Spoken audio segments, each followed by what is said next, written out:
Hello बच्चों, अस्सलाम वालेकुम। Welcome back to the class. अभी है हमारे पास एक दूसरा टॉपिक। थर्मल फिजिक्स के अंदर ही हमारे पास है स्टेट्स ऑफ मैटर। क्या होता है स्टेट्स ऑफ मैटर, मैं आपको बता देता हूँ। हमारे पास है, देखो, थर्मल फिजिक्स में कंडक्शन, कन्वेक्शन, रेडिएशन तो मैं तुम लोगों को ऑलरेडी पढ़ा चुका हूँ। ट्रांसफर ऑफ थर्मल एनर्जी जिसको हम कहते हैं। अभी हम किस पर बात कर रहे हैं? अभी हम बात कर रहे हैं स्टेट्स ऑफ मैटर पर। इस पूरे टॉपिक का नाम है काइनेटिक पार्टिकल मॉडल। जो चैप्टर है ना, चैप्टर का नाम है kinetic particle model of matter और टॉपिक का नाम है स्टेट्स ऑफ मैटर। क्या होती है स्टेट्स ऑफ मैटर? देखो, इस ये तो तुम लोगों को बेसिक्स पता है, मुझे पता है, इसमें ज्यादा देर लगेगी नहीं। देखो, मैटर क्या होता है? Matter is anything that has a mass and that occupies space. क्या होता है मेरे बच्चों मैटर? अगर कोई तुमसे पूछ ले व्हाट इज मैटर, तो matter is anything that has a mass and it occupies a space. Occupies a space का मतलब है इट हैज अ वॉल्यूम। हर वो चीज जिसका मास हो और जिसका वॉल्यूम हो, मतलब जिसका मास हो और वो स्पेस ऑक्यूपाई करता हो, आप उसे मैटर की कैटेगरी में डालते हैं। मैं मैटर हूं, आप मैटर हैं, ये हवा मैटर है, ये टेबल मैटर है, ये माइक्रोफोन मैटर है, ये पेंसिल मैटर है। हर वो चीज जिसका मास हो और जो स्पेस ऑक्यूपाई करता हो वो मैटर की कैटेगरी में आता है। मैटर की तीन स्टेट्स होती हैं on the basis of their temperature, यानी हम मैटर को तीन स्टेट्स में क्लासिफाई करते हैं। हम कहते हैं कि मैटर तीन तरह के होते हैं डिपेंडिंग ऑन द टेम्परेचर। अगर टेम्परेचर बहुत कम है तो वो मैटर सॉलिड फॉर्म में होगा। अगर टेम्परेचर ज्यादा है तो वो मैटर लिक्विड फॉर्म में होगा। अगर टेम्परेचर बहुत ज्यादा है तो वही मैटर गैस की फॉर्म में होगा। इसको समझने का सबसे आसान तरीका है आइस क्यूब्स। जो आपके आइस क्यूब्स होते हैं ठंडे होते हैं, सॉलिड फॉर्म में होते हैं। जब वो पिघल जाते हैं दे बिकम लिक्विड, और जब वो वेपराइज हो जाते हैं दे बिकम गैस। तो इसका मतलब ये हुआ, मैटर की कितनी स्टेट्स होती हैं मेरे बच्चों? मैटर की तीन स्टेट्स होती हैं, सॉलिड, लिक्विड एंड गैस। अच्छा, अब सॉलिड, लिक्विड और गैस के बारे में तुम्हें बेसिक प्रॉपर्टीज पता है। ये जो तुम्हारे सामने नोट्स लिखे हैं ये तुम क्लास 6 से क्लास 5 से पढ़ते हुए आ रहे हो कि सॉलिड्स क्या होते हैं, लिक्विड्स क्या होते हैं, गैसेस क्या होते हैं, लेकिन फिर भी एक छोटा सा रिविजन। सॉलिड्स क्या होते हैं? सॉलिड्स का फिक्स शेप होता है। पहले मैं सॉलिड्स के सारे पॉइंट्स पढ़ लेता हूं। What do we know about solids? Solids का फिक्स शेप होता है, सॉलिड्स का फिक्स वॉल्यूम होता है, यानी सॉलिड्स का वॉल्यूम फिक्स्ड है। ऐसा नहीं कि सॉलिड्स का वॉल्यूम चेंज होता रहता है। अगर एक सॉलिड है उसका पर्टिकुलर वॉल्यूम है तो वो वॉल्यूम फिक्स रहेगा। सॉलिड्स फ्लो नहीं करते, they can not flow. Liquids और गैसेस तो फ्लो करते हैं, सॉलिड्स कैन नॉट फ्लो। और सॉलिड्स कंप्रेसिबल नहीं होते, solids can not be compressed. ये सॉलिड्स की प्रॉपर्टीज है, ये तुम्हें बचपन से पता। लिक्विड्स के बारे में तुम क्या क्या जानते हो? अगर मैं लिक्विड्स के बारे में बात करूं, what are the properties of liquids? Liquids do not have a fix shape and size. Liquids का कोई शेप नहीं होता, लिक्विड्स का कोई साइज भी नहीं होता। आप लिक्विड्स को जिस कंटेनर में डालेंगे वो उसी कंटेनर का शेप ले लेते हैं। आप जिस शेप के कंटेनर में रखेंगे लिक्विड का वही शेप होगा। और लिक्विड का वॉल्यूम लेकिन फिक्स्ड होता है। सर क्या मतलब है लिक्विड का वॉल्यूम फिक्स्ड होता है? देखो, अगर मिसाल के तौर पे मैं, एक बॉटल है मेरे पास और एक छोटी बॉटल है। छोटी बॉटल है 0.5 लीटर की और बड़ी बॉटल है 1 लीटर की। छोटी बॉटल कितने की है? 0.5 लीटर। और बड़ी बॉटल कितने की है? 1 लीटर। मान लो मैंने छोटी बॉटल को लिक्विड से पूरा भरा हुआ है। मैंने छोटी बॉटल को लिक्विड से पूरा भरा हुआ है। अगर मैं सारे लिक्विड को बड़ी बॉटल में ट्रांसफर कर दूं तो क्या पूरी बॉटल भर जाएगी?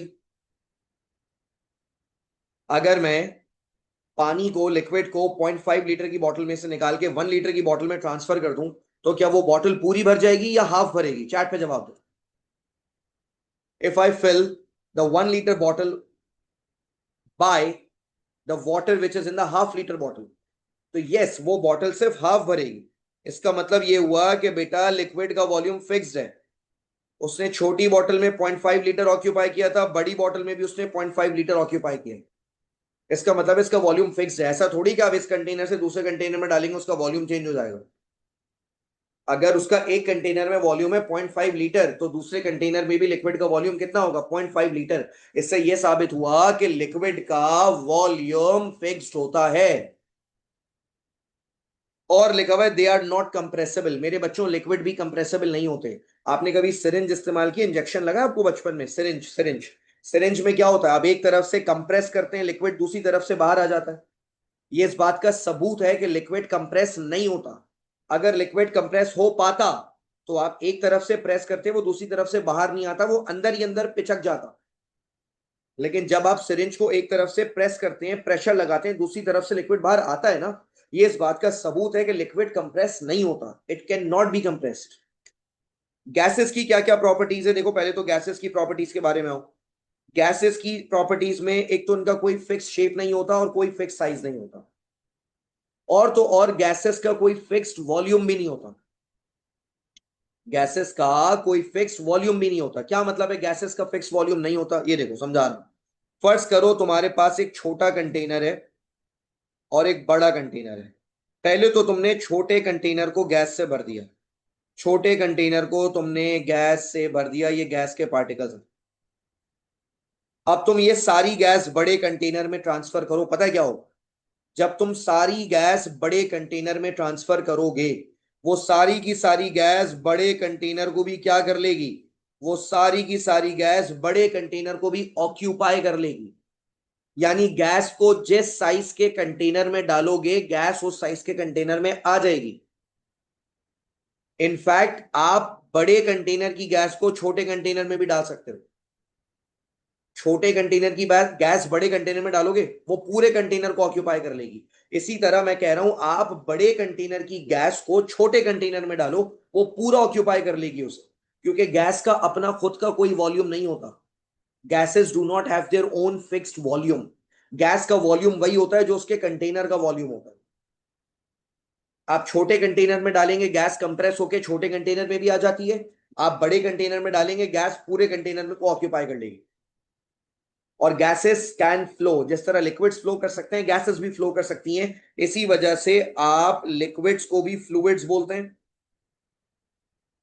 आप लिक्विड्स को भी फ्लूइड्स बोलते हैं, और आप गैसेस को भी फ्लूइड्स बोलते हैं। Gases and liquids both are the fluids because they can flow, और gases can be compressed.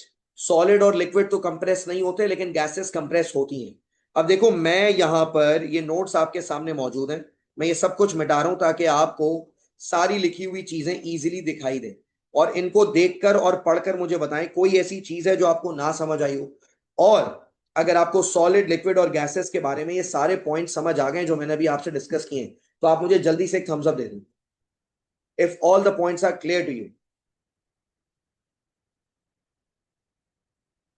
Very good. तो आपको सॉलिड्स, लिक्विड्स और गैसेस का बेसिक इंट्रोडक्शन तो समझ आ गया कि सॉलिड्स, लिक्विड्स और गैसेस क्या होते हैं।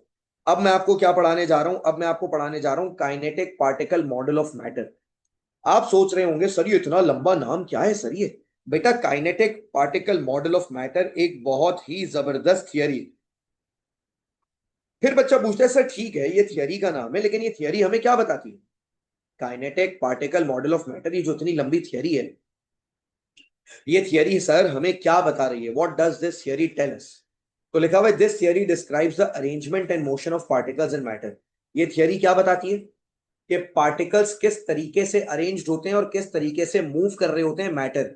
जैसे तुमने बचपन में पढ़ा होगा कि सॉलिड के पार्टिकल्स टाइटली पैक्ड होते हैं, लिक्विड के पार्टिकल्स लूजली पैक्ड होते हैं, किसी रेगुलर पैटर्न में अरेंज नहीं होते, और गैसेस के पार्टिकल्स तो बहुत दूर दूर होते हैं, they are very far apart, right? ये सारी बातें तुमने बचपन में पढ़ी थी या नहीं पढ़ी थी? यस या नो? जल्दी से बताओ कि सॉलिड के पार्टिकल्स टाइटली पैक्ड हैं, लिक्विड के पार्टिकल्स लूज होते हैं, और गैसेस के तो बहुत दूर दूर होते हैं। ये तुमने पढ़ा है आज से पहले या नहीं पढ़ा? मुझे जल्दी से यस या नो में जवाब दो। वेरी गुड, तुमने ये सारी चीजें आज से पहले पढ़ी हैं।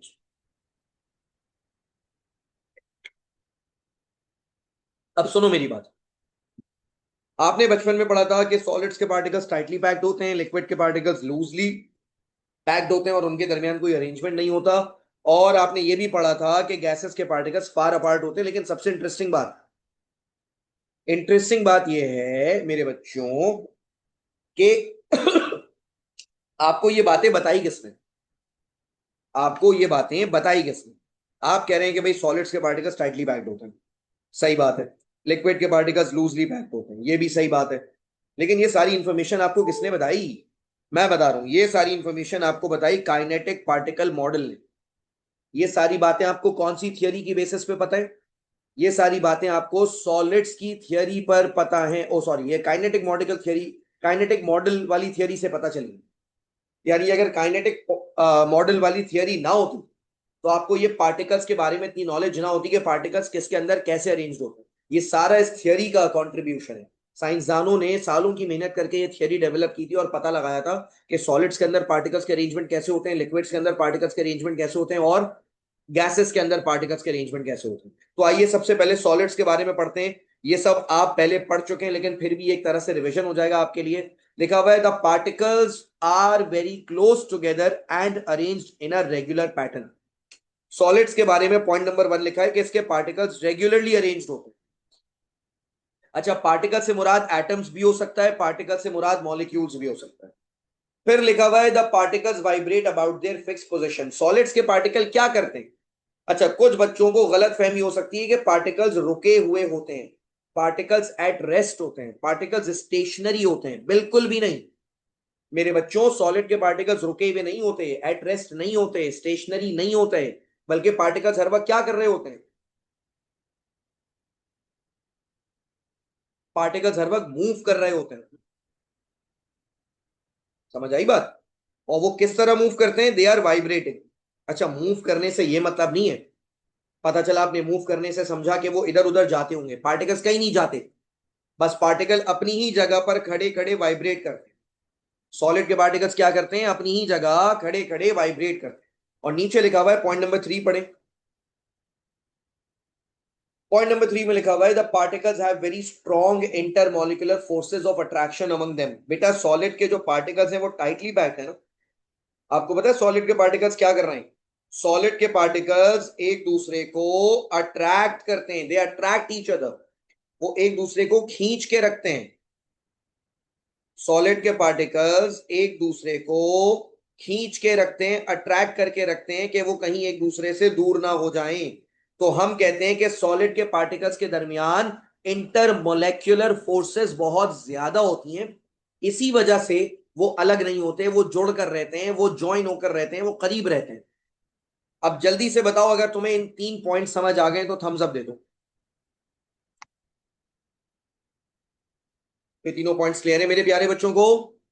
बाकी बच्चों को क्लियर है? सिर्फ 2 थम्स अप आए मेरे पास, कंजूसों। Good good good good good. अच्छा भाई, 3 ही बच्चों को समझ आया, यानी बाकी बच्चे या तो सो रहे हैं, because I know I am teaching very good. अगर समझ नहीं आ रहा तो आप लोग सो रहे हैं, जागो निकम्मो। गुड, जागे बच्चे जागे, फाइनली। चले, वेरी गुड। अब आओ मेरे बच्चों, सॉलिड्स के बाद लिक्विड्स पर। क्या होते हैं लिक्विड्स? आइए लिक्विड्स के बारे में पढ़ते हैं। लिखा हुआ है the particles are close together but do not have a regular arrangement. अच्छा, सॉलिड्स की तरह लिक्विड के पार्टिकल्स भी करीब करीब होते हैं। जैसे सॉलिड के पार्टिकल्स करीब होते हैं, लिक्विड के पार्टिकल्स भी करीब होते हैं, मगर उनमें कोई रेगुलर अरेंजमेंट नहीं होती। कोई रेगुलर अरेंजमेंट नहीं होती। सॉलिड्स में तो रेगुलर अरेंजमेंट होती है ना, लिक्विड्स में कोई रेगुलर अरेंजमेंट नहीं होती। पॉइंट नंबर 2 लिखा हुआ है the particles can slide past each other exchanging positions. अच्छा, सॉलिड के पार्टिकल तो स्ट्रिक्टली सिर्फ और सिर्फ वाइब्रेट करते हैं। सॉलिड के पार्टिकल्स को मूवमेंट अलाउड नहीं है। मूवमेंट अलाउड ना होने से मतलब है they can not change their positions. जहां खड़े हो वहीं खड़े रहो, ये सॉलिड्स के पार्टिकल्स का रूल है। लेकिन लिक्विड के पार्टिकल्स को ये लिबर्टी है, ये इजाजत है कि वो इधर उधर हो सकते हैं, एक दूसरे से जगहें एक्सचेंज कर सकते हैं। और नंबर 3 में क्या लिखा हुआ है the particles have strong intermolecular forces. Liquids के दरमियान भी, लिक्विड्स के पार्टिकल्स के दरमियान भी जो इंटरमोलेक्युलर फोर्सेस होती हैं वो स्ट्रॉन्ग होती हैं। सॉलिड्स में तो वेरी स्ट्रॉन्ग होती हैं, लिक्विड्स में भी स्ट्रॉन्ग होती हैं। अब आ जाए गैसेस का क्या चक्कर है। गैसेस में पहला पॉइंट लिखा है the particles are widely separated. Widely separated का मतलब एक यहां है, दूसरा यहां है, तीसरा यहां है, चौथा यहां है। गैसेस के पार्टिकल्स बिल्कुल दूर दूर होते हैं, वाइडली सेपरेटेड होते हैं। फिर लिखा हुआ है the particles have oh the particles move about randomly at high speed. Particle high speed में मूव कर रहे होते हैं, इधर उधर जा रहे होते हैं। क्या कर रहे होते हैं? गैसेस के पार्टिकल हाई स्पीड पर मूव कर रहे होते हैं, इधर उधर जा रहे होते हैं रैंडमली। रैंडमली का मतलब किसी पर्टिकुलर डायरेक्शन में, किसी मखसूस डायरेक्शन में नहीं जाते, वो कहीं भी जा रहे होते हैं, राइट? पॉइंट नंबर 3 पढ़े, क्या लिखा हुआ है? The particles have very weak intermolecular forces, इनके दरमियान फोर्सेस बहुत वीक होती हैं, बहुत कमजोर होती हैं, एक दूसरे को ज्यादा फोर्स से अट्रैक्ट नहीं करते, तभी तो जुड़ के नहीं रह पाते। इनके दरमियान इंटरमोलिकुलर फोर्सेस कमजोर हैं, तभी तो ये जुड़ के नहीं रह पाते, दूर दूर होते हैं। अब तुम पता है क्या करो, ये एक बार सिर्फ ये टेबल पढ़ लो, इस टेबल को पढ़ो। जो बच्चे अभी लाइव क्लास ले रहे हैं वो भी, मैं रिकॉर्डिंग पॉज कर रहा हूँ, इस टेबल को देखें, और जो यूट्यूब पे या बाद में इस रिकॉर्डिंग को देख रहे हैं वो भी पॉज करें और 2 मिनट इस टेबल को पढ़ें, फिर हम डिस्कशन करते हैं। आइए समझते हैं कि हमें इस टेबल में क्या बताने की कोशिश की जा रही है सॉलिड्स, लिक्विड्स और गैसेस के बारे में। सबसे पहले हमें बताया जा रहा है डेंसिटी के बारे में, कि सॉलिड्स बहुत ज्यादा डेंस होते हैं, क्योंकि जाहिर है उनके पार्टिकल्स करीब करीब में, जब सारे पार्टिकल्स करीब होंगे वॉल्यूम कम होगा तो वो डेंस होंगे। लिक्विड्स की डेंसिटी थोड़ी कम होती है और गैसेस की काफी कम होती है। फिर बताया हुआ अरेंजमेंट ऑफ पार्टिकल्स, तो भाई सॉलिड्स का अरेंजमेंट रेगुलर होता है, लिक्विड्स का अरेंजमेंट रैंडम होता है पार्टिकल्स का, और गैसेस का भी रैंडम अरेंजमेंट होता है।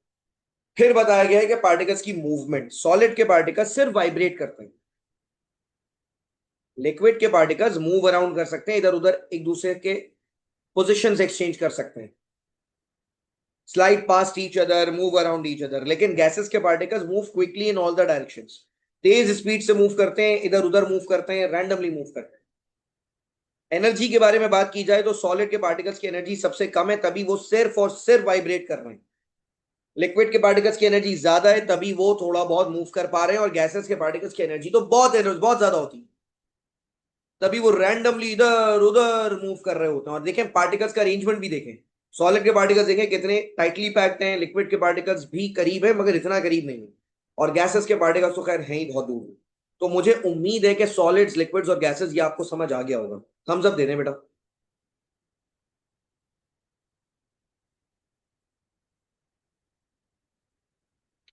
थैंक यू सो मच मेरे बच्चों।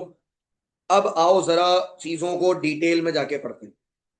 Understanding temperature on the basis of kinetic theory of gas. अब देखो, अब थोड़ी देर तक ना, आने वाले 15 20 25 मिनट तक, आधे घंटे तक, मैं आपसे सिर्फ पता है किसके बारे में बात करूंगा? मैं आपसे सिर्फ गैसेस के बारे में बात करूंगा। I will only be talking about gas. Sir why not solids and liquids? बेटा क्योंकि आपके पेपर में गैसेस का पार्ट ज्यादा है। गैसेस के बारे में मैं आपसे लंबी डिस्कशन करने वाला हूं, बहुत सारी बातें करेंगे हम अबाउट गैसेस। लेकिन गैसेस के बारे में जो पहली बात मैं आपसे करना चाहता हूं, the first thing I want to discuss, कि अगर मैं कहता हूं बेटा एक गैस का टेम्परेचर ज्यादा है, इससे क्या समझ आएगा आपको? अगर मैं कहता हूं बेटा एक हॉट गैस है, क्या मतलब है इस बात? टेम्परेचर ज्यादा होने का क्या मतलब है? कि वो गैस गर्म है ना? टेम्परेचर ज्यादा होने का मतलब क्या है? वो गैस गर्म है। टेम्परेचर कम होने का मतलब क्या है? वो गैस ठंडी है ना? एक आम आदमी से पूछो यार गर्म गैस का मतलब क्या है, या एक आम आदमी से पूछो, एक रैंडम पर्सन से पूछो एक गैस का टेम्परेचर ज्यादा करने से क्या होगा, वो बोलेगा गर्म हो जाएगी। गैस का टेम्परेचर कम करने से क्या होगा, वो बोलेगा ठंडी हो जाएगी गैस, है ना? टेम्परेचर बढ़ाने से गैस गर्म हो जाएगी, टेम्परेचर कम करने से गैस ठंडी हो जाएगी। What's the big deal? इसमें इतना मुश्किल क्या है? इसमें समझ ना आने वाली बात क्या है? ये तो बहुत आसान कॉन्सेप्ट है। तो देखो, टेम्परेचर बढ़ने से चीजें गर्म हो जाती हैं, टेम्परेचर कम होने से चीजें ठंडी हो जाती हैं, ये तो हमें पता है। अब हम काइनेटिक थियरी की बुनियाद पे समझेंगे कि क्या होता है अंदर, क्या होता है अंदर, मॉलिक्यूलर लेवल पर क्या फर्क पड़ता है। अगर मैं एक चीज का टेम्परेचर बढ़ा दूं तो बाहर से तो पता चल रहा है हाँ उसकी हीट बढ़ जाएगी, वो गर्म हो जाएगी, अंदर से पार्टिकल्स पर क्या फर्क पड़ेगा? हम्म। तो आइए नोट्स पढ़ना शुरू करते हैं। पहला पॉइंट लिखा हुआ है particles of a gas move around randomly at high speed. Sir ये तो हमें पता है, वी ऑलरेडी नो कि पार्टिकल्स ऑफ गैस क्या कर रहे होते हैं, रैंडमली मूव कर रहे होते हैं, हाई स्पीड पे मूव कर रहे होते हैं। फिर लिखा हुआ है there motion and energy depend on the temperature of the gas. Particles के टेम्परेचर की मोशन पता है किस पे डिपेंड करती है? टेम्परेचर पर। आप टेम्परेचर कम कर दो, क्या होगा? आप टेम्परेचर कम करोगे ना, पार्टिकल्स की मोशन हल्की हो जाएगी, स्लो हो जाएंगे, काइनेटिक एनर्जी कम हो जाएगी। आप टेम्परेचर बढ़ाओ, क्या होगा? टेम्परेचर बढ़ाने से पार्टिकल्स की काइनेटिक एनर्जी बढ़ जाएगी, वो तेजी से मूव करेंगे। तो जरा देखो रेड कलर से मैंने क्या लिखा हुआ है, मैंने लिखा हुआ है temperature is the measure of average kinetic energy of particles of the gas. Temperature आपको किस चीज के बारे में बताता है? टेम्परेचर आपको बताता है पार्टिकल्स की काइनेटिक एनर्जी के बारे में। मतलब ये हुआ कि अगर टेम्परेचर बढ़ाएंगे तो पार्टिकल्स की काइनेटिक एनर्जी बढ़ जाएगी, टेम्परेचर कम करेंगे पार्टिकल्स की काइनेटिक एनर्जी कम हो जाएगी। और नीचे देखें लिखा हुआ भी है, the hotter the gas the greater the average kinetic energy and faster the particles move. Colder the gas smaller the kinetic energy slower the particles move. समझ आ गई बात? मैं आपको ये चीज करके भी दिखा सकता हूं, ये देखें।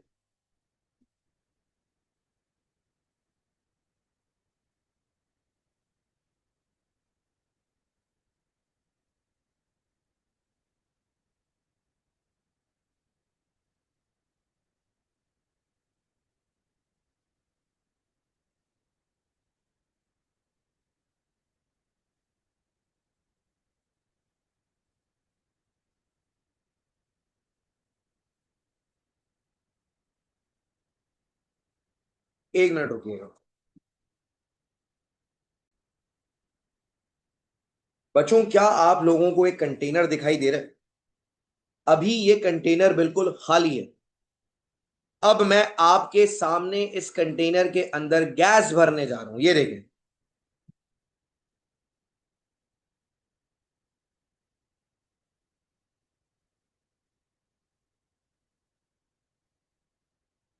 मैंने कंटेनर के अंदर गैस भर दी है। आपके पास मुझे नहीं पता ये स्मूथ चल रहा है या थोड़ा अटक अटक के चल रहा है, लेकिन यहां पे मैंने क्या किया है, मैंने कंटेनर के अंदर पंप की मदद से गैस भरी है। और अब गैस ने क्या किया है, गैस के पार्टिकल्स ने पूरे कंटेनर को ऑक्यूपाई कर लिया। लेकिन अगर मैंने गैस को ठंडा किया तो क्या होगा, और अगर मैंने गैस को गर्म किया तो क्या होगा? पहले मैं गैस को गर्म करता हूं, देखता हूं क्या होता है। मैं गैस को नीचे से आग लगाकर गर्म कर रहा हूं।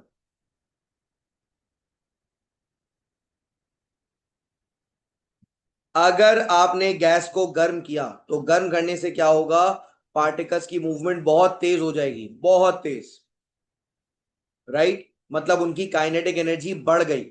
लेकिन अगर मैं इसी गैस को ठंडा कर दूं, क्या होगा? नीचे बर्फ रखकर मैंने गैस को ठंडा करना, अब देखते हैं क्या होगा।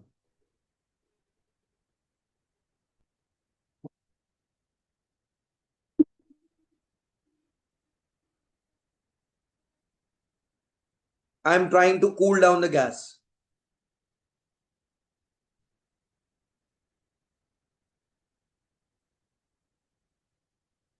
अच्छा, मैं यहां देख पा रहा हूं क्योंकि अब मेरे पास अटक नहीं रहा ना, मेरे पास स्मूथ चल रहा है। सो आई कैन सी के पार्टिकल्स की स्पीड बहुत स्लो हो गई है। They are moving very slowly. पहले जब मैंने इसको हीट अप किया था तो particles were moving at a very high speed. अब मैंने गैस को ठंडा कर दिया, particles are moving at slow speed. इसका मतलब ये हुआ कि उनकी काइनेटिक एनर्जी कम हो गई। तो आई होप आपको ये बात समझ आ गई होगी कि किस तरीके से टेम्परेचर और काइनेटिक एनर्जी एक दूसरे से रिलेटेड हैं।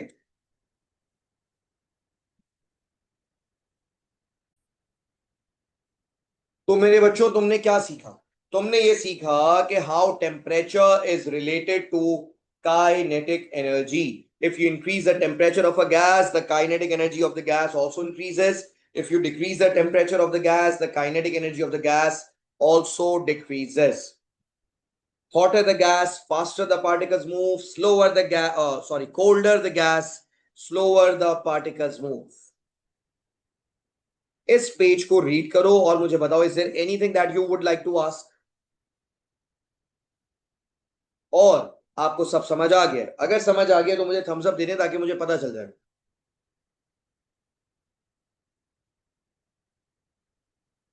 गुड। अब आए, एक और कॉन्सेप्ट पढ़ते हैं, प्रेशर। पहले हमने किस पे बात की? पहले हमने टेम्परेचर के बारे में बात की। अब हम किसके बारे में बात कर रहे हैं? अब हम प्रेशर के बारे में बात कर रहे हैं कि प्रेशर से क्या फर्क पड़ता है, प्रेशर क्या होता है। तो देखिए, पहले पहली लाइन पढ़े, लिखा हुआ है the gas filled in a container completely occupies it. अच्छा, ये बात तो हमें पता है। अगर आप गैस को कंटेनर में भरेंगे तो गैस पूरे कंटेनर को ऑक्यूपाई कर लेगी। ऐसा नहीं है कि गैस कंटेनर के सिर्फ नीचे वाले हिस्से में रहेगी या ऊपर वाले हिस्से में रहेगी। आप किसी भी कंटेनर में गैस भरेंगे, गैस एकदम से फौरन से पूरे कंटेनर में डिफ्यूज हो जाती है, पूरे कंटेनर को ऑक्यूपाई कर लेती है।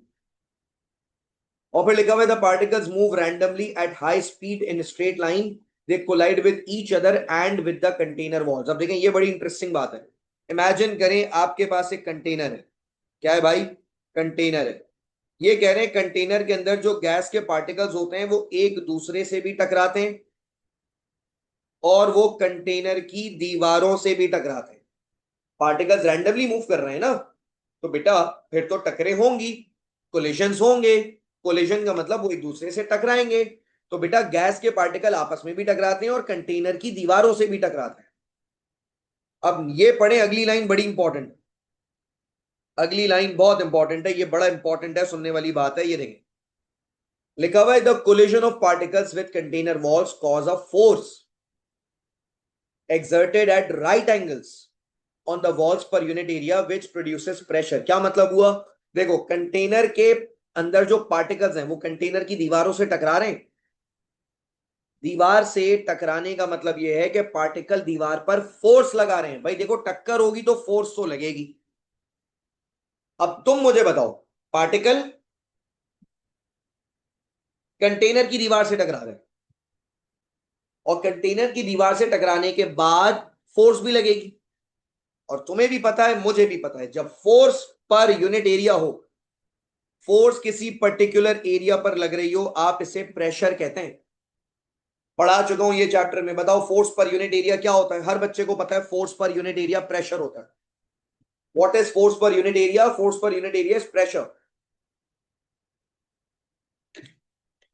अगर कोई पूछ ले कि गैस के पार्टिकल्स प्रेशर कैसे लगाते हैं, how can they exert pressure, तो तुम क्या जवाब दोगे? तुम बोलोगे सर, पार्टिकल्स जो है ना गैस के, वो कंटेनर की दीवारों से टकराते हैं, जिसकी वजह से दीवारों पर फोर्स लगती है, और फोर्स अपॉन एरिया को ही तो हम प्रेशर कहते हैं, तो इस वजह से प्रेशर लगता है। लिखा हुआ अब ये देखो, pressure of a gas is the measure of frequency of collision of gas particles with container walls.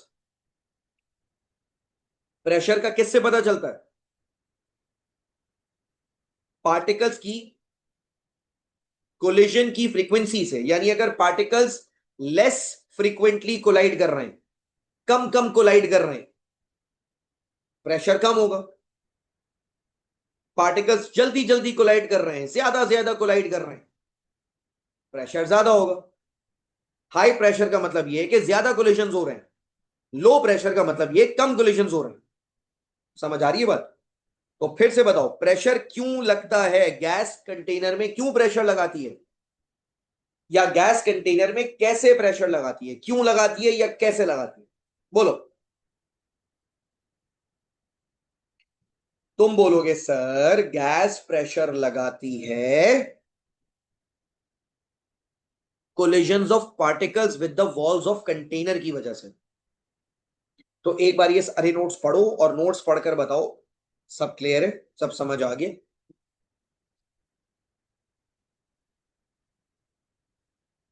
Notes तुम्हारे सामने स्क्रीन पे, तुम्हें सिर्फ पढ़ना है।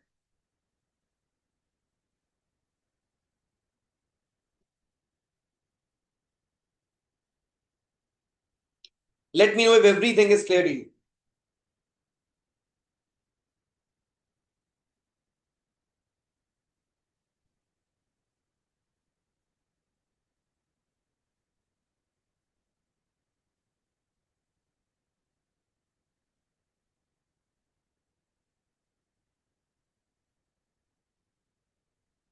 चले भैया, अगर सब क्लियर है तब तो बहुत अच्छी बात। आइए अब एक बड़े मजे का कॉन्सेप्ट पढ़ने जा रहे हैं हम, एब्सोलूट जीरो। सही, एब्सोलूट जीरो क्या होता है? एब्सोलूट जीरो क्या होता है सर? अब पहले तो पढ़े, लिखा हुआ है absolute zero is the temperature at which the kinetic energy of particles of a substance become zero. क्या मतलब वो? कह रहे एब्सोलूट जीरो एक ऐसा टेम्परेचर होता है, एब्सोलूट जीरो एक ऐसा टेम्परेचर होता है, यानी इतना कम टेम्परेचर होता है जिसपे पार्टिकल्स की काइनेटिक एनर्जी क्या हो जाए? पार्टिकल्स की काइनेटिक एनर्जी जीरो हो जाए। पार्टिकल्स की काइनेटिक एनर्जी जीरो होने का मतलब हुआ कि पार्टिकल्स पार्टिकल्स बिकम स्टेशनरी, यानी इतना ठंडा टेम्परेचर कि पार्टिकल्स रुक जाए, काइनेटिक एनर्जी इतनी कम हो जाए कि जीरो ही हो जाए। ऐसे टेम्परेचर को आप एब्सोलूट जीरो कहते हैं।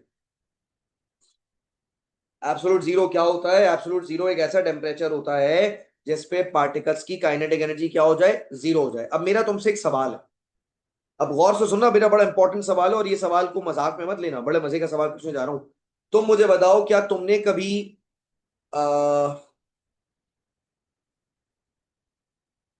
-3 साल का बच्चा देखा है? -3 साल का बच्चा देखा होगा कभी तुमने? या कभी -100 रुपए की चॉकलेट खाई है?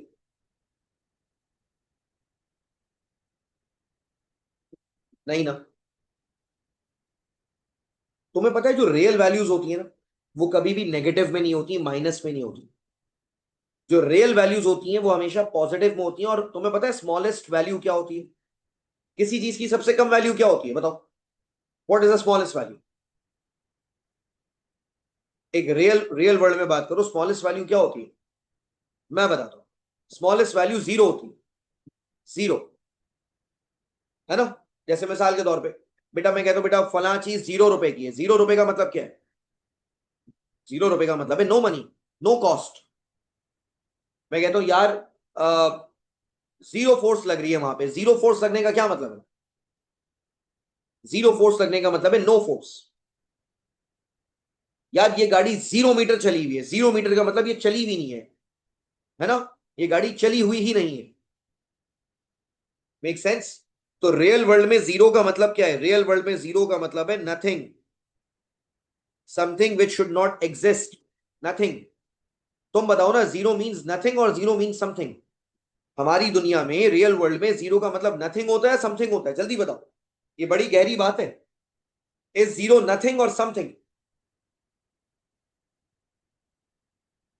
Yes, zero means nothing. अगर मैं कह रहा हूं ना बेटा यार ये 0 रुपए की है, ले जाओ, दैट मीन्स तुम्हें कोई पैसे पे करने की जरूरत नहीं है। अगर मैं कहता हूं जीरो फोर्स लगाओ, तो मतलब फोर्स नहीं लगानी। अगर मैं कहता हूं ये गाड़ी 0 मीटर चली हुई है, मतलब ये गाड़ी नहीं चली हुई। अगर मैं कहता हूं यार उस निकम्मे ने 0 मार्क्स लिए मैथ्स में, मतलब उसने मार्क्स ही नहीं लिए, तभी जीरो लिखा हुआ है। तो हमारी दुनिया में जीरो का मतलब होता है नथिंग। और जीरो सबसे छोटा नंबर होता है, उससे छोटा नंबर पॉसिबल नहीं होता रियल वर्ल्ड में। रियल वर्ल्ड में नथिंग इज शॉर्टर और स्मॉलर देन जीरो। लेकिन एक अजीब सी बात बताऊं, एक बहुत अजीब सी बात बताऊं। 0 डिग्री सेल्सियस सुने? इज इट नो टेम्परेचर और some temperature? 0 degree Celsius, zero से छोटे टेम्परेचर्स होते हैं या नहीं होते?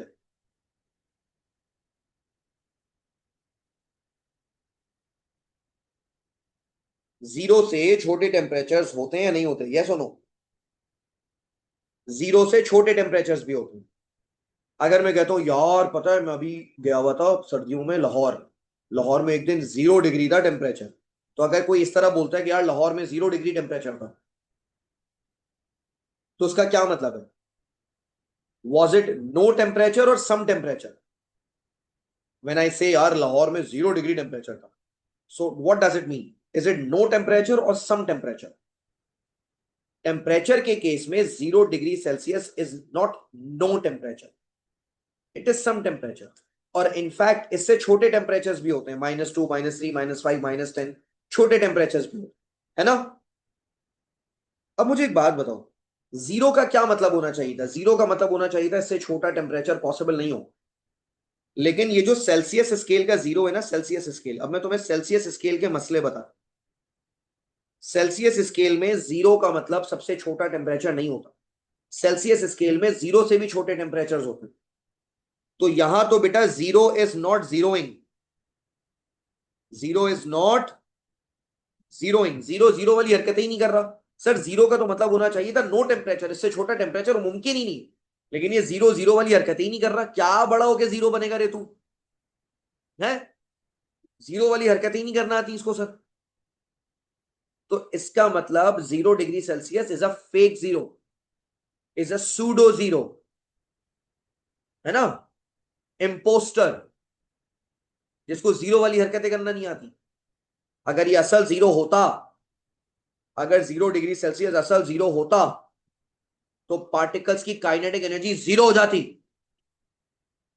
क्या 0 डिग्री सेल्सियस ऐसा टेम्परेचर है कि पार्टिकल्स की काइनेटिक एनर्जी जीरो हो जाए? कोल्डेस्ट टेम्परेचर एवर, इससे कोल्ड कोई टेम्परेचर ही पॉसिबल नहीं है। क्या ये जीरो ऐसी हरकतें कर रहा है? नहीं, यस और नो? ये ऐसा कुछ भी नहीं कर रहा, ये बेकार जीरो है, ये जीरो के नाम पे कलंक है, ये जीरो के नाम पे धब्बा है। क्या जीरो बनेगा ये?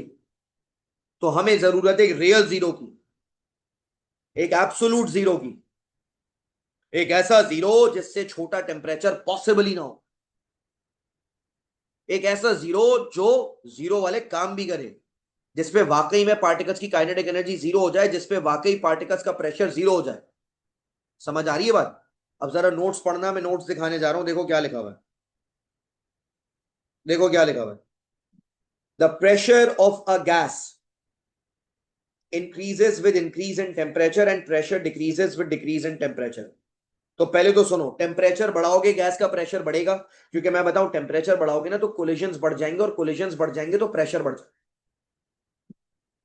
और लिखा हुआ है temperature decreases with decrease in temperature, मतलब टेम्परेचर कम करोगे तो प्रेशर कम भी हो जाएगा।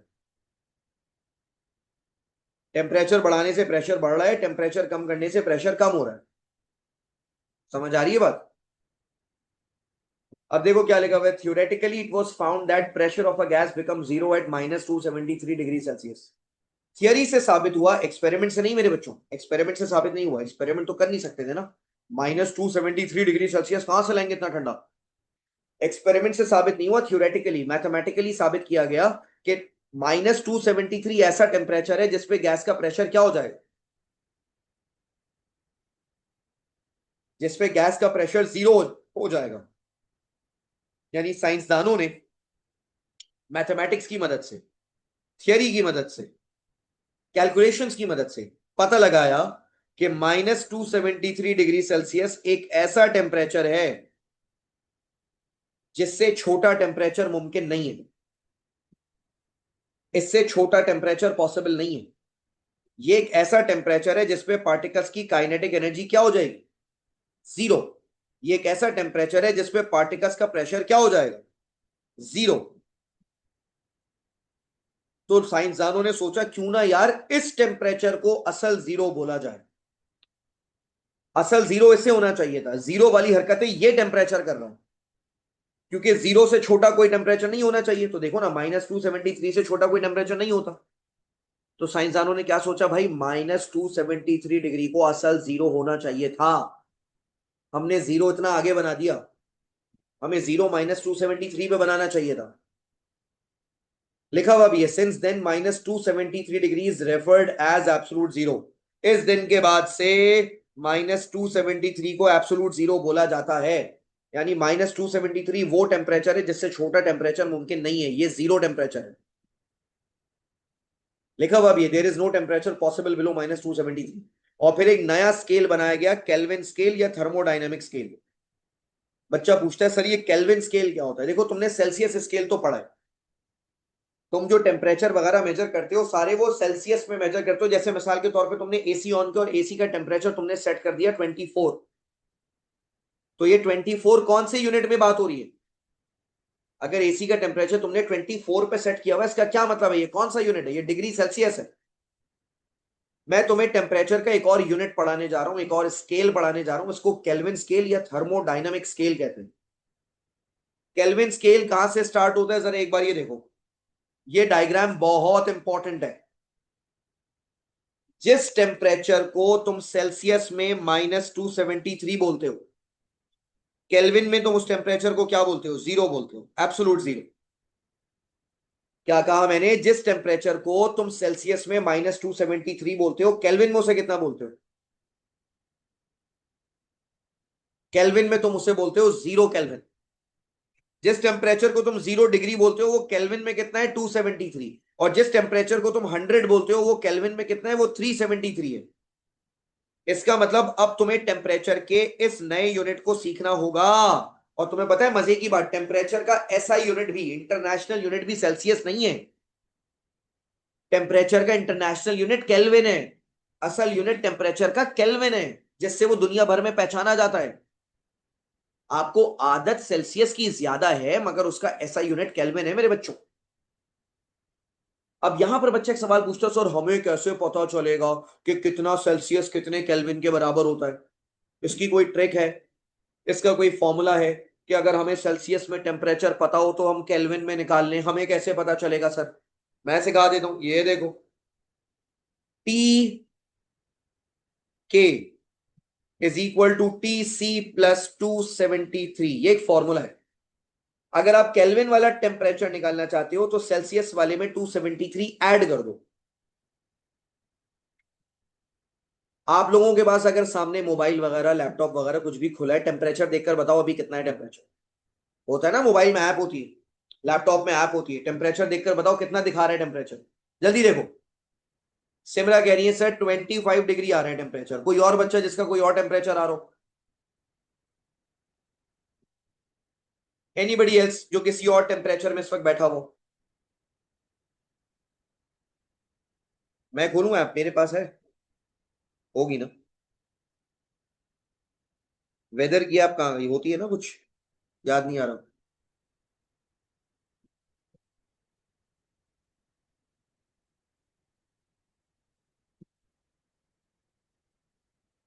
लग रहा है मेरा कैलिब्रेट नहीं हुआ होगा।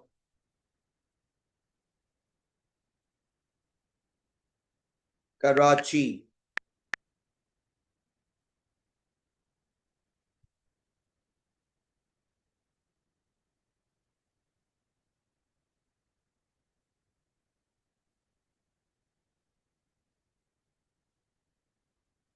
ये रिफ्रेश नहीं हो रहा, लेकिन मुझे चैट पे काफी सारे बच्चों ने टेम्परेचर बताया, थैंक यू सो मच।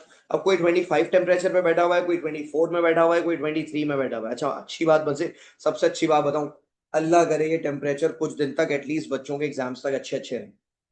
वैसे ऐसा हो नहीं सकता, एग्जाम्स मई में है तो बहुत गर्मी आ जाएगी, लेकिन आजकल अल्लाह का शुक्र है टेम्परेचर बहुत अच्छा है। मैं भी बगैर एसी के बैठा हूँ और मुझे कोई फर्क नहीं पता चलता।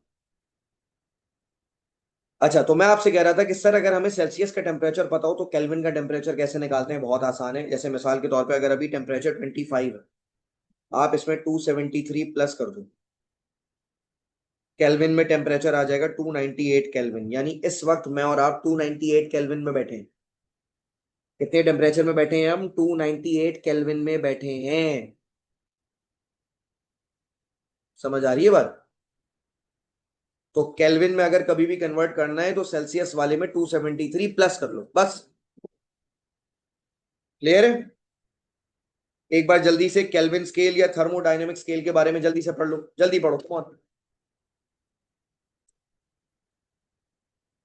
बेटा थर्मोडायनेमिक स्केल और टेम्परेचर स्केल के बारे में आपने पढ़ाई की, आपको कोई सवाल तो नहीं है? यही सारी बातें लिखी हुई है कि केल्विन स्केल में जो सबसे छोटा टेम्परेचर होता है वो 0 केल्विन होता है, जो कि सेल्सियस में -273 के बराबर है। और ये भी लिखा हुआ है कि 1 केल्विन का चेंज 1 सेल्सियस के चेंज के बराबर होता है। यानी अगर सेल्सियस वाले स्केल में चेंज आया 1 डिग्री सेल्सियस का, तो केल्विन में भी 1 केल्विन का ही चेंज आया होगा। इसको मैं ऐसे समझा सकता हूँ, मिसाल के तौर पे किसी चीज का टेम्परेचर 25 डिग्री सेल्सियस से 26 डिग्री सेल्सियस हो गया है, तो बताओ केल्विन में टेम्परेचर कहां से कहां चेंज हुआ होगा? केल्विन में टेम्परेचर 298 केल्विन से हो जाएगा 299 केल्विन। बताना मैं ये चाह रहा हूं कि अगर सेल्सियस में टेम्परेचर में 1 डिग्री का चेंज आया है तो केल्विन में भी 1 केल्विन का ही चेंज आएगा। ये बताना चाह रहा हूं। और इसके बाद ये देखें, ये फॉर्मूला भी लिखा हुआ है, सेल्सियस में 273 प्लस करेंगे आपके पास केल्विन का टेम्परेचर आ जाएगा। इतना आसान। क्लियर हो गया? गुड। अच्छा, अब हम क्या पढ़ने जा रहे हैं? अब हम पढ़ने जा रहे हैं गैस लॉस। गैस लॉस मतलब गैस के कानून, गैस लॉस। 3 तरह के गैस लॉज आपको पता होने चाहिए, 3 तरह के रिलेशंस आपको पता होने चाहिए। देखें भाई, गैस की ना चार प्रॉपर्टीज हैं। गैस का प्रेशर, गैस का वॉल्यूम, गैस का टेम्परेचर और गैस की मिकदार, गैस का अमाउंट। चार चीजें, प्रेशर, वॉल्यूम, टेम्परेचर, अमाउंट। आप इनमें से जब भी किसी दो का रिलेशन पढ़ते हैं तो बाकी दो को आप कांस्टेंट कर देते हैं, बाकी दो को आप फिक्स कर देते हैं। मिसाल ये हुई कि अगर आप फर्ज करें प्रेशर और वॉल्यूम का जानना चाहते हैं रिलेशन क्या है, अगर आप जानना चाहते हैं कि प्रेशर को चेंज करने से वॉल्यूम पे क्या फर्क पड़ेगा, आप रिलेशन देखना चाहते हैं, तो उसका एक तरीका है। उस वक्त आप टेम्परेचर को और अमाउंट को फिर चेंज मत कीजिएगा। अगर आप ये देखना चाहते हैं ना कि प्रेशर को चेंज करने से वॉल्यूम पे क्या फर्क पड़ता है, तो आप टेम्परेचर और अमाउंट को फिर उस वक्त चेंज मत कीजिएगा, उन्हें आप कांस्टेंट रखिएगा। या फर्ज करें आप रिलेशन देखना चाहते हैं वॉल्यूम और टेम्परेचर का, आप जानना चाहते हैं कि टेम्परेचर चेंज करने से वॉल्यूम पर क्या फर्क पड़ता है, तो फिर उस वक्त आप प्रेशर को और अमाउंट को चेंज मत कीजिए। या फिर अगर आप पता लगाना चाहते हैं कि सर प्रेशर और वॉल्यूम, सॉरी, प्रेशर और टेम्परेचर का क्या रिलेशन है, प्रेशर और टेम्परेचर का क्या रिलेशन है, टेम्परेचर चेंज करने से प्रेशर पे क्या फर्क पड़ता है, तो फिर उस वक्त आप वॉल्यूम और अमाउंट को चेंज मत कीजिएगा। मतलब ये हुआ, जब भी आप कोई दो चीजों का रिलेशन निकालेंगे तो उस वक्त बाकी दो चीजों को आप कांस्टेंट रखेंगे। इसे हम कहते हैं गैस लॉ। ये देखें, पहला रिलेशन मैं किसका निकाल रहा हूं, देखें, जल्दी देखकर बताएं, पहला रिलेशन किसका है,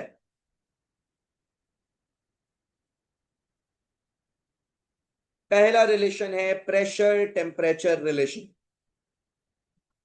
यानी आप प्रेशर और टेम्परेचर का रिलेशन देखना चाहते हैं, आप देखना चाहते हैं टेम्परेचर चेंज करने से प्रेशर पे क्या फर्क पड़ेगा, तो देखें उस वक्त आपको अमाउंट और वॉल्यूम दोनों को कांस्टेंट रखना पड़ेगा। लिखा हुआ है pressure of a fixed mass of a gas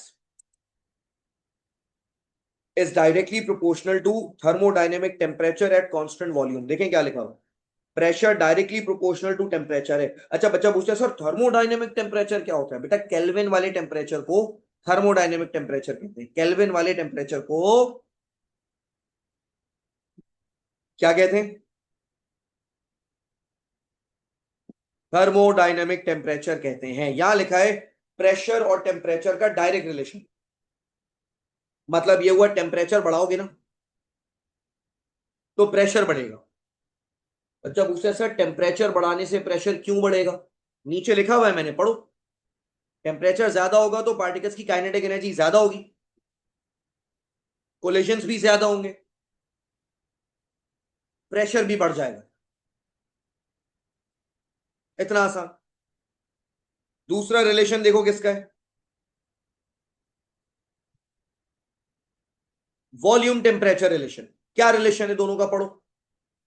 volume of a fixed mass of gas, यानी अमाउंट कांस्टेंट है, ठीक है, is directly proportional to temperature, thermodynamic temperature at constant pressure. इनका मतलब हुआ वॉल्यूम और टेम्परेचर का भी डायरेक्ट रिलेशन है, टेम्परेचर बढ़ाएंगे वॉल्यूम बढ़ जाएगा, टेम्परेचर कम करेंगे वॉल्यूम कम हो जाएगा। ये कह रहे हैं आप एक गैस का टेम्परेचर बढ़ाएं वॉल्यूम बढ़ जाएगा, आप एक गैस का टेम्परेचर कम करें वॉल्यूम कम हो जाएगा। सर ऐसा क्यों होगा, बहुत आसान है। देखो जब टेम्परेचर बढ़ाओगे तो काइनेटिक एनर्जी बढ़ेगी, और काइनेटिक एनर्जी बढ़ने से क्या होगा, पार्टिकल्स एक दूसरे को धक्का दे देकर एक दूसरे से दूर हो जाएंगे, और जब पार्टिकल्स दूर हो जाएंगे तो बेटा गैस का वॉल्यूम बढ़ जाएगा। समझ आ रही है बात। तीसरा रिलेशन किसका है,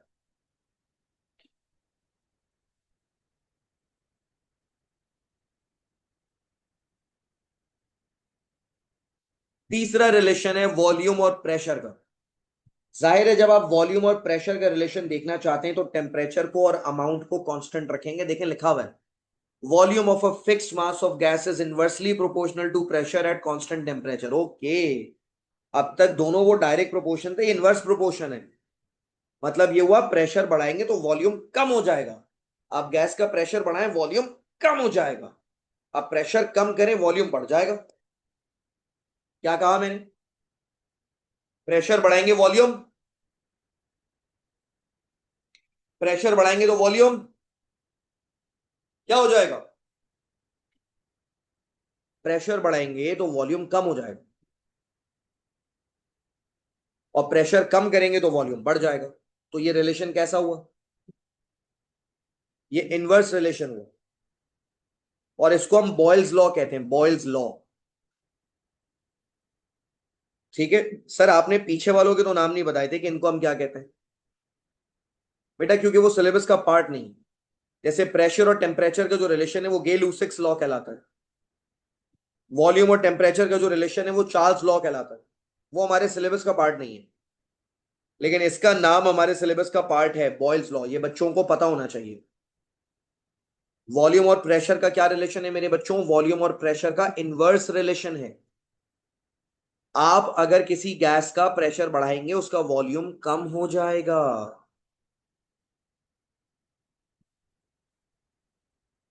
समझ आ रही है मेरी बात प्यारे बच्चों? क्या लगा? इजी है ना? और यहां पर बेटा एक फॉर्मूला है, ये फॉर्मूला सीखना पड़ेगा आपको। क्या फॉर्मूला है? कि pressure multiplied by volume is always a constant. मतलब ये हुआ कि जब भी आप प्रेशर को और वॉल्यूम को मल्टीप्लाई कराएंगे आंसर कांस्टेंट आना चाहिए, आंसर एक ही जैसा आना चाहिए। क्या कहा? जब आप प्रेशर और वॉल्यूम को मल्टीप्लाई कराएंगे आंसर कांस्टेंट आना चाहिए। सर इस बात का क्या मतलब है? आओ मैं तुम्हें इस बात का मतलब सिखाता हूं।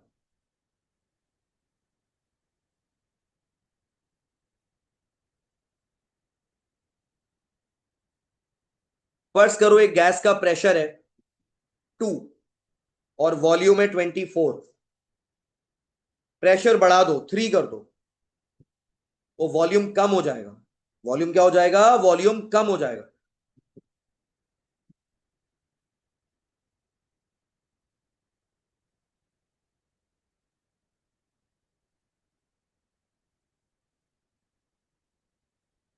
प्रेशर और बढ़ा दो,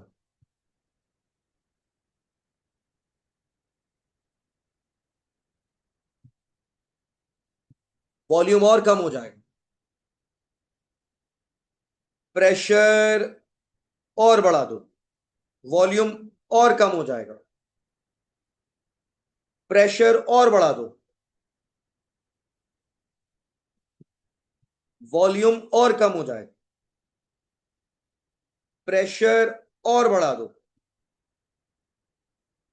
वॉल्यूम और कम हो जाएगा। अब तुम मुझे बताओ मैंने तुम्हें यहां कितनी वैल्यूज दी हैं? मैंने तुम्हें 6 वैल्यूज दी हैं। तुम्हें पता है इन 6 वैल्यूज में से एक वैल्यू ऐसी है जिसपे बॉयल्स लॉ अप्लाई नहीं हो रहा, बॉयल्स लॉ ओबे नहीं हो रहा। इनमें मैंने कहा 6 में से एक वैल्यू ऐसी है जिनमें बॉयल्स लॉ ओबे नहीं हो रहा, बाकी में तो ओबे हो रहा है, एक में ओबे नहीं हो रहा। सर आपको कैसे पता चलेगा बॉयल्स लॉ कहां लग रहा है और कहां नहीं लग रहा? देखो बॉयल्स लॉ में प्रेशर और वॉल्यूम को मल्टीप्लाई करके आंसर क्या आना चाहिए? प्रेशर और वॉल्यूम को मल्टीप्लाई करके आंसर कांस्टेंट आना चाहिए, एक जैसा आना चाहिए। सबसे पहले 2 इंटू 24 करो, आंसर आएगा 48। 3 इंटू 16 करो, आंसर आएगा 48। 4 इंटू 12 करो, आंसर आएगा 48। 6 इंटू 8 करो, आंसर आएगा 48। 8 इंटू 6 करो, आंसर आएगा 48। लेकिन 10 इंटू 5 करो, आंसर आएगा 50। तुम मुझे बताओ इन 6 में से कौन सी वैल्यू ऐसी है जिसपे बॉयल्स लॉ एप्लीकेबल नहीं हो रहा? जहां तुमने प्रेशर और मल्टी वॉल्यूम को मल्टीप्लाई किया तो जवाब अलग आ गया। 6 वाली पे, लास्ट वाली पे, तो तुम बोलोगे सर शुरू की 5 वैल्यूज पे बॉयल्स लॉ अप्लाई हो रहा है, लास्ट वाली पे बॉयल्स लॉ अप्लाई नहीं हो रहा। इसका पेपर में एक बार एमसीक्यू आया था, 4 ऑप्शंस दे दिए, 4 में से 3 पे अप्लाई हो रहा था, एक पे अप्लाई नहीं हो रहा था। एग्जामिनर ने पूछ लिया बताओ which value does not obey Boyle's law, या which value does not obey the relation. तो तुमने बस कुछ नहीं करना था, प्रेशर और वॉल्यूम को मल्टीप्लाई कर करके देखना था, जहां आंसर बाकी 3 से अलग आ रहा था वो सही जवाब था। मतलब वो बॉयल्स लॉ को ओबे नहीं कर रहा। समझ आ रही है बात? और बॉयल्स लॉ का एक और फॉर्मूला, ये फॉर्मूला तुम्हें याद करना होगा।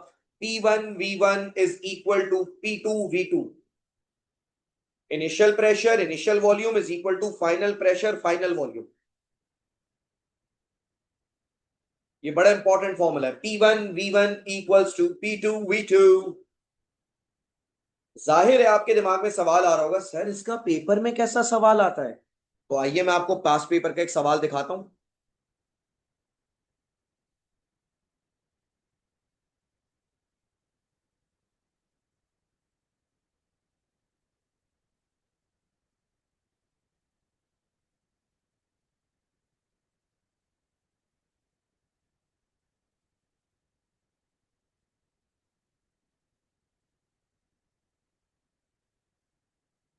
बेटा क्वेश्चन नंबर 31 करेंगे हम जल्दी से।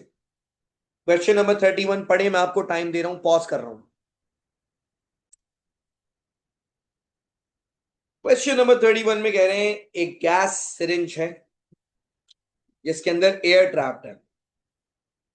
वॉल्यूम ऑफ द एयर है 240 और उसका प्रेशर है 5 एक्सपोनेंट 4। फिर आपने एयर को कंप्रेस कर दिया, कंप्रेस करने का मतलब है प्रेशर बढ़ा दिया और वॉल्यूम कम कर दिया। कह रहे हैं लेकिन टेम्परेचर कांस्टेंट है, यानी बॉयल्स लॉ अप्लाई हो रहा है। कह रहे हैं उसका प्रेशर कितना बना दिया, 5 एक्सपोनेंट 4 से 1.5 एक्सपोनेंट 5 बना दिया, प्रेशर चेंज कर दिया। बताओ उसका फाइनल वॉल्यूम कितना होगा? देखो बेटा पहले तो फॉर्मूला लगाओ, P1 V1 is equal to P2 V2। पहले वाले प्रेशर की जगह लिखोगे 5.0 10 की पावर 4, पहले वाले वॉल्यूम की जगह लिखोगे 240,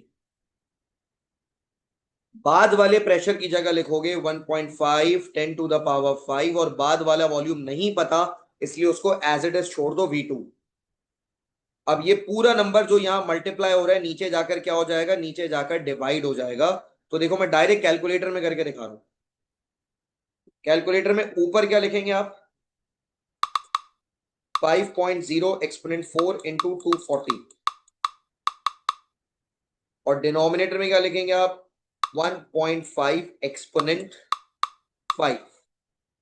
आंसर आ रहा है 80। So the right answer is B for Bravo.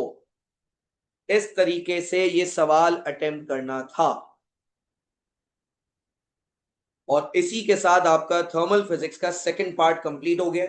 Thermal physics का एक पार्ट अभी भी बाकी है बेटा, क्योंकि थर्मल फिजिक्स एक्चुअली 3 चैप्टर्स हैं। Thermal physics is not 1 chapter, it is 3 chapters together. तो एक पार्ट इसका बाकी है, उसको हम दोबारा एक और क्लास में करेंगे और फिर हमारा थर्मल फिजिक्स फाइनली तब जाके कंप्लीट होगा। आज इसको हम यहीं तक रखते हैं। Thank you so much. कल आपके दूसरे टॉपिक की क्लास है, तो कल हम मिलेंगे। टाइम टेबल आपको मैंने इसीलिए पहले से भेज दिया है। Thank you so much. Allah Hafiz.